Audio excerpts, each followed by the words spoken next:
Hey everyone, I'm Thomas Mitchell and this is The Drop, a culture show from the Sydney Morning Herald and The Age, where we dive into the latest in the world of pop culture and entertainment. I'm here today with my co-host and assistant, Melanie Kimberly. Thank you. What an intro. I actually feel like the whole office is your assistant because you are so inept at using Google Calendars. Yes, that is very fair. Our wonderful co-host Osman Faruqi is currently on break, but we will be filling in for him. And today we're going to be looking at perhaps the most wonderful time of the year. Ho, ho, ho. It is obviously December and Christmas is just around the corner, which is very exciting. But most importantly, the arrival of the festive season brings an excuse to finally watch Christmas movies on repeat for the entire month. Melanie, I feel like I know the answer to this, but are you a Christmas movie kind of gal? Well, what do you think, Thomas? Well, it's hard to tell because sometimes you've got a cold, dead heart and sometimes you're actually quite wholesome. And so I feel like part of you will be cynical, but I could also see you sitting down and watching Elf and chuckling along. So I don't know, I'm torn. That's good. Very hard to pin down. Yes. Look, I'm not a Christmas movie person. I wish I was. I really like the idea of kind of getting into it in Christmas and going home and putting on the Christmas lights and watching Elf again. But I don't know. It's just not really for me. I don't revisit the classics and I don't really watch the new ones. But I will say I do like Christmas adjacent movies. Right, where Christmas is in it, but not like the star. Yes, I recently watched Todd Haynes' Carol with Kate Blanchett and Rooney Mara after we were talking about the talented Mr. Ripley a few weeks ago. And Christmas is just in the background. There's just a kind of whiff of Christmas. So I like that rather than Christmas being at the heart and soul. Yeah, I think it's the same with Mean Girls. It's at Christmas time, but it's not like a Christmas movie. Remember they do the concert? Yeah. Great concert. What about you? I feel like you probably like Christmas films. I do like Christmas films, but I think this is what's so interesting and this is kind of where we're heading in today's pod. Christmas movies are having a big moment. We're going to be talking about some of the best of all time, the Home Alones, the Love Actuallys, as well as this rise in kind of the Christmas film genre and festive films flooding streaming services and the ones that are worth your time and the ones that definitely are not. But look, to begin, I guess we're both children of the 90s. We famously. And I would say that is arguably the peak of the Christmas movie era. That was absolute classics like Home Alone, Jingle All the Way, Miracle on 34th Street, and of course Die Hard, starring Bruce Willis. Although that one does come with an asterisk because lots of people don't believe it's a Christmas film. Look, it was a great time for movies, but specifically a great time for Christmas movies. Do you have a favourite from that era? Look, I do, and I feel like my choice is not going to surprise you. It's A Christmas Carol, okay, but the Muppets version, obviously. Humbug. He was the greediest man alive. It's Ebenezer Scrooge. Until the night he met someone extraordinary. Hello. The Muppet Christmas Carol. I'll drink to Mr. Scrooge. Famously based on a book by Charlie Dickens. You may know him. I do. Michael Caine is Ebenezer Scrooge. Just a lot of fun. Have you seen it? I have seen it. Yeah. I mean, there's so many good picks from that time. I don't know. Muppets. I like the Muppets films. I think it's very funny. It's a bit different. It's got more cynicism than a lot of those other ones. And I think it's aged pretty well. But I will say I revisited one that kind of surprised me that I don't feel as many people have seen. Nora Ephron's Mixed Nuts. Philip's job is solving other people's problems. May I put you on hold while I run to my desk? You're not calling from a bridge or holding a weapon? No. Good. But unfortunately, he's got problems of his own. I don't know how to say this. My psychiatrist thinks we should break up. I didn't know you were going to a psychiatrist. Well, I'm not actually going to one. I've been dating one for 4 months. And now it's Christmas. It was this 1994 film that she put out, and it was just after she'd done Sleepless in Seattle. And it's set in California on Venice Beach at this volunteer hotline for depressed people. But the cast is insane. It's got Steve Martin, Anthony LaPaglia, Rita Wilson, Gary Shandling, Rob Reiner, Juliette Lewis, Adam Sandler, Liv Schreiber. It's a stacked cast. It's a stacked cast, and the plot is insane, and it is so silly and over the top and slapsticky. But there's something very warm and affectionate, and it got destroyed at the time of its release because I think it was coming out, with all these other 90s films that was so loved, and this was so different to all of that. And parts of it haven't aged particularly well, but I think it's worth rewatching just because it's quite silly but also heartwarming.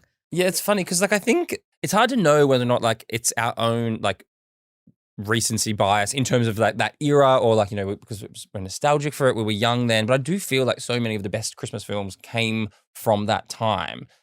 So a couple of years ago, I think it was Variety did this huge poll at the greatest Christmas film of all time, and unsurprisingly, Home Alone came out on top. I think it is for a lot of people the peak Christmas film. Are you a Home Alone fan? Yeah, sure. Like definitely Home Alone 1, then Home Alone 2. Yeah. And Home Alone 1, like I rewatched it not that long ago, surprisingly, and it was actually quite violent. Like the violence of Home Alone was quite shocking to me at the time. Like I didn't remember that part of it. I mean, look, I watched it obviously as a young kid and have watched it every year since. And I think, well, firstly, Macaulay Culkin, possibly one of the all-time great on-screen performances. Kevin McAllister, he's kind of like the kid that every kid wanted to be, I think. His parents like live in this most amazing house ever. They go away every single year overseas, which again, as a young child in the burbs, I was like, wow, they're not going to Nelson Bay this year. They have beautiful Christmas decorations all through their house. House is totally stacked, big chaotic family. And I just think like it's become such a part of like Christmas pop culture now. Like it's one of the most quotable movies. I made my family disappear. I made my family disappear. Keep the change, you filthy animal. Like that you could buy like Christmas festive jumpers with these taglines on it. But I think what I love so much about it is it kind of brings together all the threads of like what makes a good Christmas movie for me. Number one, there's a bit of like... Oh, wow. We begin the TED Talk. Here we go. No, but like what Macaulay Culkin, aka Kevin McAllister, does to Harry and Marv is like, I mean, each year I watch it, I'm like, this is some serious crimes being committed here in Home Alone. It is such a violent film. And then if you watch Home Alone 2 as well, it is even more violent. And when you rewatch it, you're like, these men would clearly be dead after this treatment. Like, how are they still standing? But also it makes me wonder, like, just Kevin's a young kid and he's got some pretty violent ideas. Like, we really do need to talk about Kevin. But I think, like, there is this, like, wish fulfillment thing where, like, when you're a kid, all you really want to do is, like, be home alone. Yeah. And it, like, happens to Kevin McAllister. And then, obviously, it's got this like cute messaging in a way where he's like, he realizes he wishes his family away constantly and then they go and he's like so sad. And then the family like who are always so annoyed at Kevin because he's the youngest annoying kid, you know, they also realize, oh, it's not Christmas without Kevin, which is all great. But on like squeezed in between those, bookended by those two messages is just like lots of really funny, dangerous pranks. Yeah, like a lot of gags. But it does, I think what Home Alone did so well was that it balanced that slapstick with the, as you were saying, the sentimentality of the message and the kind of the joy of watching this young boy kind of have this experience alone and at the same time realize that he needed his family around him. It's a Christmas coming of age, isn't it? It really is. And like, I just think we've obviously all grown up with the movie and it's so funny having a look at the cast. So like Macaulay Culkin, I think kind of suffered a little bit from how popular Home Alone became. Like he was kind of frozen as Kevin McAllister. I think he did like Home Alone 1, Home Alone 2, also Richie Rich, another great film for the 90s. But then he hasn't really... Though he did recently get a star on the Hollywood. Did you see that? He Yeah, got I a did. star on the Hollywood Walk of Fame. And did you see who was there to help him receive it? Catherine O'Hara, his Yeah. on-screen mum, which was amazing. But like, you know, John Candy, Joe Pesci in one of the all-time great on-screen baddie roles. Yeah, like it was a kind of like a moment in time, I think. And it's really funny. I was reading the director, Chris Columbus. I think he does like basically every single year around Home Alone, he does like some kind of Home Alone related interview. And he was saying originally the Joe Pesci character was meant to be played by Chevy Chase. Yeah, okay. And they went out to lunch to kind of like talk about the role and stuff. And he just found Chevy Chase like so unlikable and such a like not a nice person that he at the end of lunch was like, okay, well, I can no longer offer you this role. So, I mean, like just little things like that. It could have been such a different film, you know, and Joe Pesci, I think, was so important to why Home Alone is so good. But I just think like it came right at the start of that era. It was released in 1990. And for me, it is, you know, Home Alone 2, great, but Home Alone 1, close to the perfect Christmas film. Yesterday, he was just a kid. But tonight, he's a home security system. You guys give up or you're thirsty for more? From John Hughes, You know, I got a feeling this is going to be your best Christmas ever. a family comedy without the family. Home Alone. Are you here all alone? I'm 8 years old.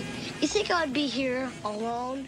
I think it really set the standard for that 90s crop of film, that kind of wholesome vibe that they all had with a kind of moral message behind it. Also a very white and straight vibe, which continued through a lot of the 90s and into the 2000s as well. Like it's hard to ignore that, particularly when you look at the crop of films that are coming out this year and in recent years, and we'll talk about them later, which have a far more diverse cast, sexually, racially, and more interesting plots because of that. But yeah, the 1990s and into the early 2000s were a very white Christmas in more ways than one. Yeah, it's funny. Like, I feel like the 90s was very much the Christmas for the whole family vibe. I mean, all those things you said are so true. But even if you look at some of the most popular ones, like, they had such a formula. It was like Jingle All the Way. I'll Be Home for Christmas, Home Alone. It's all like, like mischievous young kid gets into trouble at Christmas. And it was very much like a family experience. And I do think as we moved into the noughties, Christmas movies became more kind of commercial adult products that studios like look to tap into making money at this time of year. And in fact, 6 of the top 10 grossing Christmas films of all time are from the 2000s. And a lot of them, I guess, are kind of like more adult films. We're talking Elf, of course, The Holiday, one of the, I guess, all-time great Christmas movies. I love The Holiday. Yeah. And you can probably guess the last one that makes it into the top 10. Surely Love Actually. Correct. This holiday season, join this unforgettable filmmaking team. Welcome, Prime Minister. This is Natalie. Hello, David. I mean, sir. 20 years ago, you'd have been just his type. As they explore that time of year when desires are revealed. I'm in love. I'm fresh from rewatching this last night. Are you? Yeah. Okay, interesting. It's probably worth noting it's been 20 years since Love Actually came out, which is insane. Came out in 2003. Yeah, big year for Christmas films, 2003. Also saw the release of Elf and Bad Santa. But look, Love Actually, I think it's impossible to have a Christmas movie conversation without it coming up. It remains, I guess, this like kind of cultural totem pole for people at Christmas time every single year. Like Moonlight Cinema does a replay of Love Actually, which I am also going to later this month. But it is polarizing, it is very popular, but people have strong feelings about it. I guess let's begin with, do you like Love Actually? Is there room in your cold, dead heart for a beautiful Christmas film? Firstly, I have to say that I think outdoor cinema is the perfect cinema for you. As a noisy cinema man, outdoor, everyone is rustling and there are kids and there are dogs and there are mosquitoes and wind. And I reckon that is your ideal mode of watching cinema. Whereas, I do enjoy the cover of nature in which to make my noises. So you could see all of those films that you could watch and you went for Love Actually again. Yeah, because it's nice to watch it outside. Yeah. Okay. You really love this. But I this. heard you say the other day you hate seeing movies outdoors, which is such a specific hate. I do. You know what I'm like? I like a kind of dark, quiet, siloed room where I can just be completely absorbed by the cinema that I'm watching, and I don't want the distractions, because to me that's a completely I would enjoy going to outdoor cinema, but I would treat it as a social event, not as anything to do with watching a film. I like having a picnic and I like going to the movies, but I don't want to combine those two things. So Love Actually is probably quite a good one to see at the outdoor cinema because I'm not deeply invested in it, and I have seen it a few times. Look, I think we have to say it doesn't particularly date well. Do we? No, we don't, Thomas. No, you're right. It doesn't date well, but I think it's become cool to hate Love Actually because it's so overly sincere and earnest. And there are definitely things that haven't dated well. But I think as a movie, it's like I said, I watched it last night. I was pretty fucking into it, to be honest. I feel like the gender politics have not dated well, rather than the sincerity is not what I'm the sentimentality is not what I'm so concerned about. But it's more and I don't want to be the Grinch that stole Love Actually from your Christmas. I think maybe you do. But I mean, the women don't have a huge role in it, are they? The men are all quite emotionally inept. The women are all idols to be kind of one. You think of Keira Knightley's character, Juliet, to Andrew Lincoln's character, Mark. You think about Joanna, the small girl. You think about Colin Firth's new love affair. She's a woman who speaks no English. Obviously, these women is it Colin Firth's fault that he doesn't speak Portuguese? Often the women are one without, or tried to be one without any actual She's literally communication. In the film, yeah. And the only noisy one, and of course I'm not the first person to point this out, but the only noisy one, Emma Thompson, who is fantastic in it, who plays Karen, she is very much punished, isn't she, for having some kind of personality that isn't just silence or kind of desirable woman. Yeah, look, I mean, that is all true. And when you rewatch it last night, especially aside from the kind of problematic gender politics, the storyline with Keira Knightley and Andrew Lincoln is really quite odd. And so you have people cut those trailers on YouTube when they redo a film, but as a horror or whatever. You could seriously, it's so odd how much he films her. And I know that that's become this really famous sequence when he appears outside the apartment. It's to me, you are perfect. Oh, hi. Who is it? It's Carol Singers. But like, if that scene was to roll another 10 seconds, you would probably see a SWAT team like taking him down because it's so really is odd how into her he is. And like for that to be this kind of big emotional moment in the film is very funny that he essentially is a stalker who's has been filming his best mate's girlfriend from afar. I know, totally. And to the point about kind of men who are unable to express their feelings, like I love when Keira Knightley is like, to him, but you never talk to me. You don't like me. Like she's like, why? This is not normal kind of behavior about how you treat someone who you would like to seduce. But even at the end, when he's showing her the signs, he can't even express his feelings. Yeah, I mean, look, he's but a humble man. Did that strike you rewatching it so recently? Yeah, like it hasn't held up well. But the problem with me is I'm such a sucker for like a big set piece. So like when they're getting married and then the like orchestra appears in the church. There's nothing you can do that can't be done. Oh, There's nothing you can say that can't be sung. There's nothing you can say, but you can learn how to play the game. It's easy. All you need is love. I was like last night. I was like felt myself like moving on the lounge and stuff. Like I love that. But how did they not? But see, even that, her husband like kind of, and I think Lindy West writes about this in her piece that she wrote for Jezebel, which I think kicked off a lot of the Love Actually discussion. Like, why did her husband upstage her on the wedding day with this surprised big gesture like that wasn't run past her? And how did they get the band into the church? That was like literally last night. My wife was like, probably her favorite watching activity is just to pick holes in things. I don't think she even enjoys like any content, mostly just giving feedback. But like we were watching it, she was like scrolling on her phone, like half watching, and that happens just like fucking stupid. How would they not know they're in the church? Exactly. And I was like, I was mid-dance, like, oh, okay, well, you've ruined this for me. Yeah, also. Where is your Christmas spirit? Also, I think Alan Rickman as Harry, who kind of seduces his sexy young secretary and like she calls him sir, which is really weird because, you know, that's not really people. Don't kink shame him. Yeah, but I think she means like sir in terms of that's just how they address each other in the office. But I don't think that's aged particularly. No, but the funniest thing about that whole sequence, I have a huge crush on the secretary, but agree. The funniest thing about that, though, is he calls Laura Linney into his office. She plays Sarah, like the American who works for him. And he's basically like, this is her boss, right? And he's basically like, so, you know, you're in love with Carl. How long have you been in love with Carl? We all know it. When are you going to like make a move on him? I'm like, this is that's not going to fly. Crazy. Yeah. And she's just like, oh my God, I've been in love with him for like 3 years, 2 hours and 14 minutes or whatever it is. And then he basically like, I'm like, man, like, has anyone been in an office? This is crazy. Yeah, that's not how it would fly today.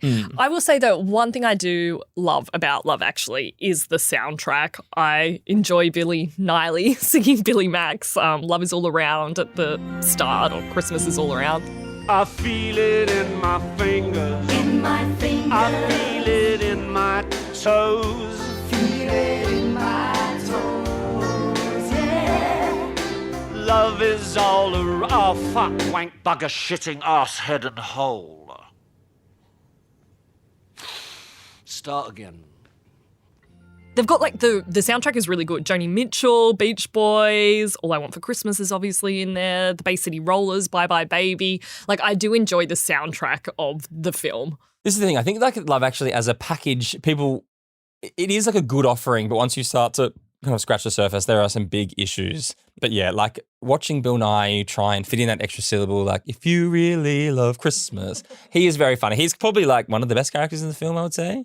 Yeah, I think that's true. Obviously a shout out to Hugh Grant playing the Prime Minister. And I think I was reading a piece that was like a lot of people in the US like probably kind of believed that Hugh Grant was the British Prime Minister. Yeah, they're like, wow, God, he's really busy. I also think it was the start of maybe his turn towards villain. Well, yeah, because that's a funny storyline as well, and also again kind of problematic. A little bit. Yeah, I mean having Billy Bob. I'm like watching it dawn on you. I know. I mean, it's annoying I'm because like we obviously did a lot of preparation for this podcast, and now you've come in here and just completely shattered my idea of Love Actually. You're like cancelling your Moonlight Cinema tickets. Yeah, no, don't be ridiculous. We'll just say something else. I think it's safe to say perhaps you've tainted Love Actually forever. for me, at least until December 20 when I go and see it at Moonlight Cinema again. I actually don't know how you've got by 20 years without having these thoughts about Love Actually. No, I've had the thoughts, but I don't let it ruin the film. It's so fun. Okay, you should do some reflection on that. I mean, people still love it. I think I'm safe. How often do you rewatch it? I watch it probably once a year at Christmas. How often do you rewatch Home Alone? Probably twice a year. Wow, so you love Christmas films. This is why I suggested we do this podcast. It is funny though, we kind of flagged before, but both Elf, another great Christmas film, Will Ferrell and Zooey Deschanel together, so cute, love that. I ought to say no. Mind if I move in? At least I'm gonna say that I tried. What's the sense of hurting my pride? I really can't stay. Baby, it's cold outside. But also same year, Bad Santa, very different speed. Billy Bob Thornton, who we mentioned also in Love Actually, of course playing a department store Santa who goes on a robbing rampage. Very, very funny. Nothing has ever sucked more ass than this. If I'd known I was going to have to put up with a bunch of screaming brats pissing on my lap for 30 days out of the year, I would have killed myself a long time ago. Come to think of it, I still might. Where I come from, we didn't celebrate Christmas. Not because we were Jewish. Both came out in 2003. All three movies turning 20 this year. So, look, it was a big time when studios thought, actually, it is possible for us to make money by just investing in this seasonal film, and all three have done crazy numbers at the box office. I mean, I guess the Naughties, perhaps peak Christmas era. Yeah, I think so. And I think those are still talked about as classics because they kind of bring us this level of nostalgia and comfort, and it's the annual appointment viewing that people have with their families. Each year, it's something to mark the start of the season.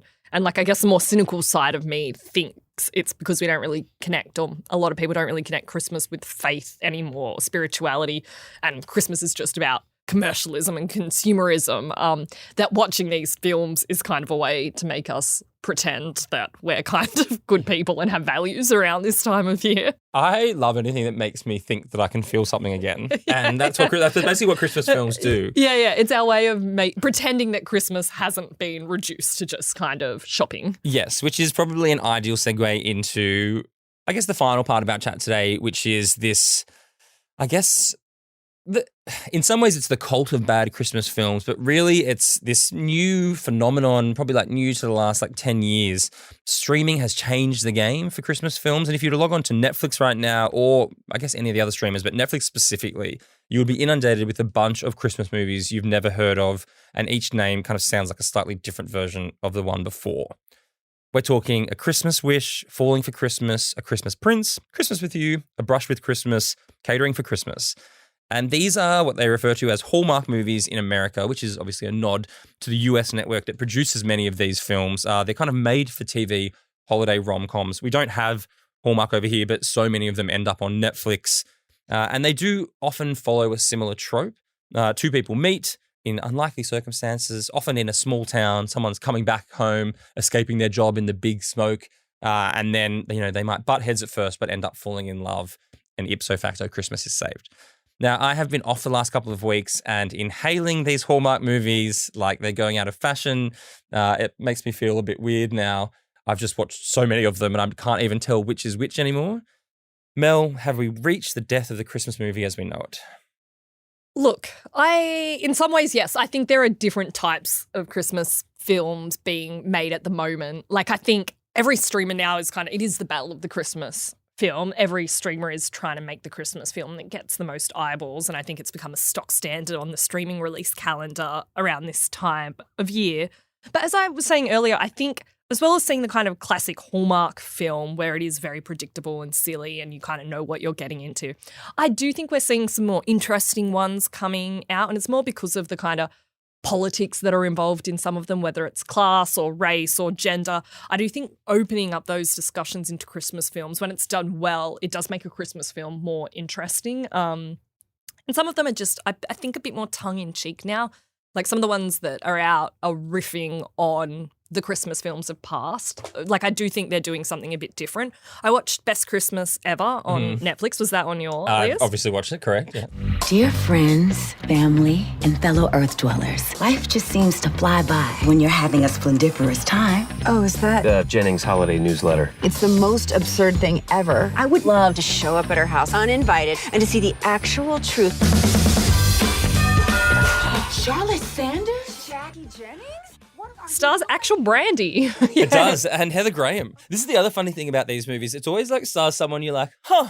Brandy, Yeah. I know. And then I looked Where and have they I think she's got a new album coming out as well. I mean, she's got a Christmas album. Yeah, that's good. Jason like- Biggs as well plays Heather Graham's husband. So the setup is essentially Heather Graham plays this woman called Charlotte, her old college friend Jackie, who's played by Brandy, seems to have this beautiful, perfect life, sends a postcard every year about how wonderful her life is.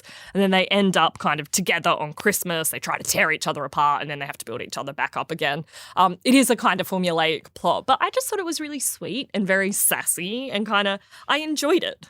Yeah, it's weird. I mean, I thought this was one of the crazier ones because the plot, like, these are two friends who end up spending Christmas together because, like, there's a lot of, they get snowed in. Like, it was... Okay, all right. Are you being your wife now here? You said Yeah, picking holes It's in contagious. the details. But I mean, part of the Hallmark experience is that the plot is often so ridiculous it doesn't matter. But even in this one, I was like, okay, we're bending here. I did enjoy seeing Jason Biggs back. He's quite funny. I knew you would enjoy that. I think he holds up. Like, Yeah. he's pretty good. He should get more work. So Jason Biggs' agent, if you're listening to this, Yeah, get him on Get him out the there. TV shows. I thought it was quite fun. Like, again, it was exactly what you expect. Like, it's 80 minutes long. It's barely a movie. It's a long episode of something. And, there are a few laughs. There's, like, the quirky kid, the nerdy kid, the silly kid, and I guess a kind of conflict, barely. But this ticked all the boxes in that, like, the plot was crazy. You don't have to think too hard. You can be doing you can be wrapping presents while it's on and, like, nothing matters. Yeah, best served with some eggnog, I would say. Correct. Now, one of my favorites from this year, it's actually currently, at the time of writing, it was sitting number 3 on Netflix. It's now dropped down to number 6, guys. So, I mean, hopefully when you're listening to this, it's still in the top 10.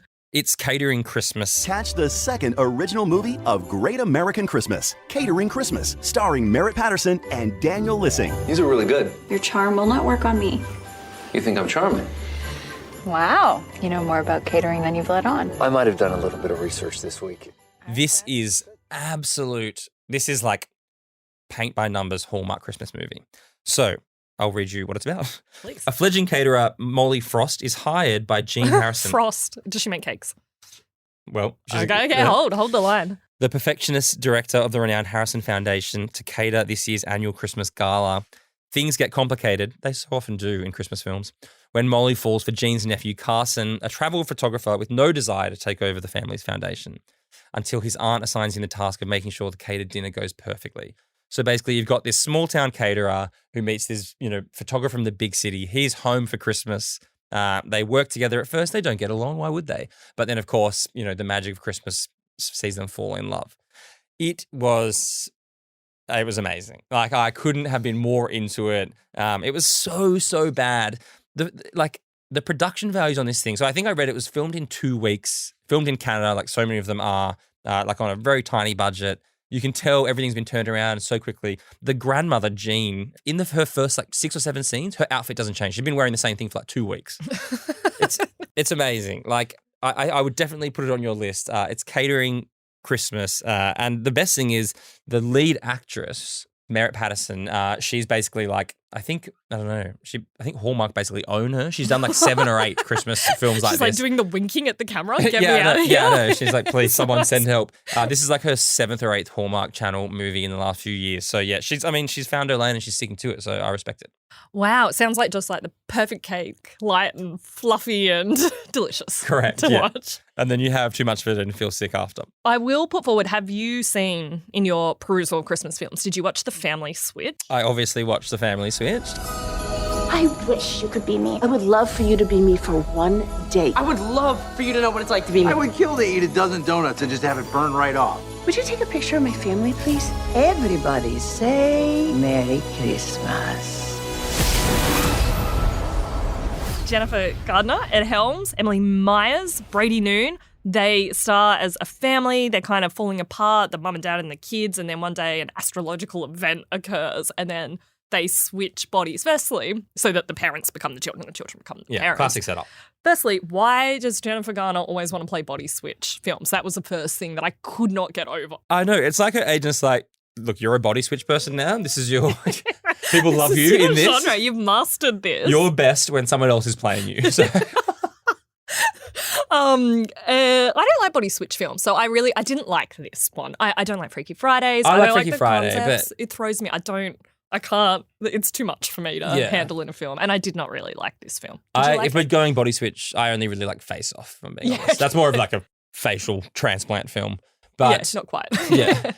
No, look, I agree. And this is what's so funny, I think, because, you know, the Hallmark movies are like one thing, but there is also a kind of trend of like pretty successful actors, like, you know, Jennifer Garner, you know, famous, doesn't work a lot, I suppose, but Ed Helms. But we've also had like Jeannie with Melissa McCarthy and Candy Cane Lane with Eddie Murphy. These are big, famous comedic actors like putting themselves in very, you know, low quality Christmas films. And I think like for the streamers, like they must make so much money off these that they're offering these guys insane salaries to do them. And so like we're going to see, I guess, this will continue to be a Christmas tradition. Yeah, and I reckon that is one definite trend in this new crop of films is having kind of a landmark actor or a big name. Shailene Woodley, Lindsay Lohan was recently in one last year. Like having these big name actors to peg a film to, I think that's kind of something you see consistently. It's like everything is hung off the idea that people will watch just for this person, not for anything else. Yeah. Yeah, it's funny. But then like in the Hallmark space, you go through and I was like, really crazy amount of Australians appearing in these films? Yeah, okay. Like kind of like mid-tier Australian actors. So in Catering Christmas, which we talked about earlier, the lead kind of male actor, a very handsome man, is Daniel Lissing, who's an Australian actor. He's kind of been overseas for a long time. Rhiannon Fish, former Home and Away star, she does a bunch of Hallmark films. Luke Bracey has done one with Emma Roberts called Holidate. Like it's it must be, if you're a kind of jobbing actor over in Los Angeles, come November, December, you'll be like, well, I'm just going to fly to Canada where they make all these like really bad Christmas movies and just hang out until someone casts me. Why are they being made in Canada? What's the go there? Is it the setting? Is it the tax write-offs? Yeah, it must be the tax write-off. It's cheaper over there. Like same thing with Suits. They were like, this can be New York. So yeah.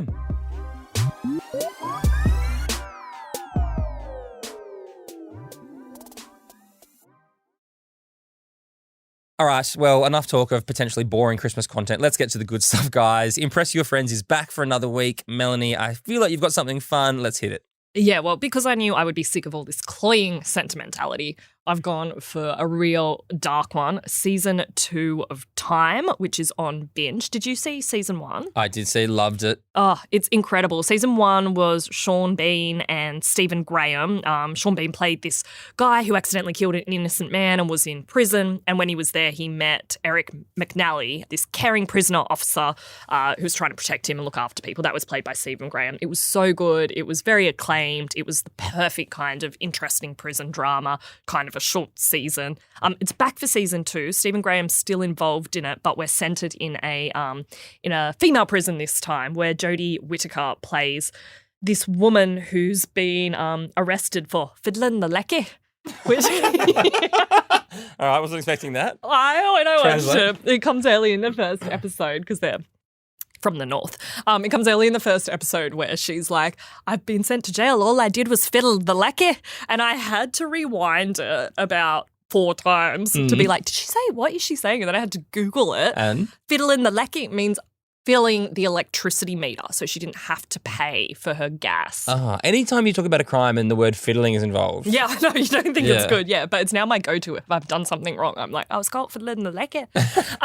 Anyway, she gets sent to jail for 6 months, which is obviously insane, and part of the setup is like the system that has allowed this woman to be sent for jail and the kind of ramifications for that. She loses her kids, life falls apart and so forth. But in jail, she meets 2 women. Bella Ramsey, who you might remember from The Last of Us, she plays this heroin addict who finds out she's pregnant. She is so good. I think she is such an actor to watch and is going to be around for a long time. And she is also paired with another woman named Abby, who's played by Tamara Lawrence, who is in there for Matricide. It's a fantastic show. I think the first 2 episodes are out now and they're coming week by week, but it is so worth watching. And I'm really glad it's come back different, but just as strong as the first season. Yeah, I loved the first season. And Stephen Graham quietly building like possibly one of the best bodies of work out there, I would say. Very tense show that I found it very stressful watch. Anything prison related I love though. So I'm very keen for that. My rec this week is one that people have kind of started to get around, but I think it's worth discussing, and I personally loved it. It is Leave the World Behind. Yes. So it dropped on Netflix a few days ago. It's based on the novel of the same name by Rumaan Alam. And basically it's kind of a post-apocalyptic, end-of-the-world, tense psychological thriller, which is several of my favourite genres just stuffed into one sentence. Directed by Sam Esmail, it stars Julia Roberts, Mahershala Ali, Ethan Hawke, and Kevin Bacon. Like, I really love the setup of this. Julia Roberts plays this kind of like uppity New Yorker, almost like a Karen type, if we can use that term. She's married to Ethan Hawke. She books this beautiful house on Airbnb in Long Island, takes her kids there. They're having a great time, and then in the middle of the night, knock on the door, and there is Mahershala Ali, and it's his house, and he's returned home because there's been this nationwide blackout, and he needs somewhere safe to stay. Julia Roberts is inherently skeptical of him. She's kind of a bit, if we're being honest, confused by this black family turning up in the middle of the night. She's kind of wearing it on her sleeve how she feels. And then it goes from being, what you think is going to be like a kind of, is this like a cat and mouse thriller, to being this much wider post-apocalyptic thing. All these strange occurrences are going on, around the United States. And the great thing is that the whole time you never really know what's going on. Few really good jump scares, but also very, very fun trying to figure out where this is headed. And then, a very fun and controversial, I would say, ending. But that's on Netflix now. It was in cinemas a couple of weeks ago, but Netflix have dropped it. Definitely worth a watch. And I think a really good one for lots of people are on holidays now, spend a couple hours doing this, and you're like, yeah, okay, that's time well spent. Yeah, I'm going to put this on the list. And I am loving great stacked cast and loving Julia Roberts in this kind of, I feel like she's having a bit of a renaissance lately in a lot of films and always fun. Yeah, I'm a big Julia Roberts fan. But yeah, she's doing some really cool stuff now. So that's Leave the World Behind on Netflix now. Suitably impressed. Yes. Well, that's it for our festive theme pod. We'll be back next week with a whole bunch of other stuff for you. Bye.